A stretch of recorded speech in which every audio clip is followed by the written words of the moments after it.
News 24 తెలుగుకు స్వాగతం. నా పేరు శ్రీలత. వార్తలోని ముఖ్యాంశాలు ఇప్పుడు చూద్దాం.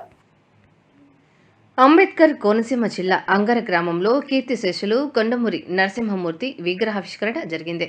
ఈ కార్యక్రమానికి ఆయన తనయుడు కొండమూరి సత్యనారాయణ కుటుంబ సభ్యులతో విగ్రహాన్ని ఆవిష్కరించారు.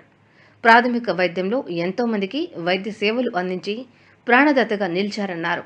ఈ కార్యక్రమంలో సర్పంచ్ వాసా కోటేశ్వరరావు, నరసింహమూర్తి శిష్య బృందం తదితరులు పాల్గొన్నారు. మీరందరూ చెప్పినట్టు ఆయన జీవితమే పేషెంట్లకి వైద్యానికి అంకితం చేసేసాడు. మా ఫ్యామిలీ గురించి ఎప్పుడు ఆయన పట్టించుకున్నాడు. అంతా మా అమ్మగారే చూసుకునేవారు. మా చదువులు కానీ, మా కాలేజీ ఫీజులు కానీ, లేదంటే మా మ్యారేజెస్ సరే ఆయన ఏది పట్టించుకున్నాడు కాదు.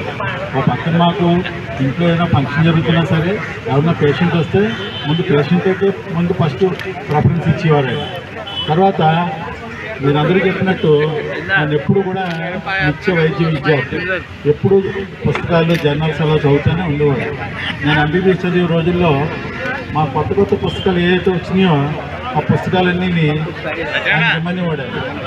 ఆయన చదివి మా చేత కూడా చదివించేవాడు. ఆయన తర్వాత ఎక్కడ అంగర, ఎక్కడ ఢిల్లీలో all India institute of medical sciences అని ఒక డిగ్రీ కానీ క్వాలిఫికేషన్ లేని కొండమూరి నరసింహమూర్తి గారు all India institute of medical sciences న్యూఢిల్లీలో ప్రొఫెసర్ ఆఫ్ మెడిసిన్కి ట్రీట్మెంట్ గురించి లెటర్ రాస్తే వాళ్ళు ఆశ్చర్యపోయి తిరిగి అన్నా మళ్ళీ రిప్లై ఇచ్చేవారు. అంత గొప్పగా ఉండేది ఈయన యొక్క నాలెడ్జ్. అలాగే ఈ రోజుల్లో ఏంటంటే ఏదో ఐసీయూలని, మానిటర్లని, ఇవన్నీ అన్ని పెట్టుకున్న రోజుల్లో పేషెంట్ బతికించడానికి ఉంటేనే కానీ పేషెంట్ బతికించలేకపోతున్నాం.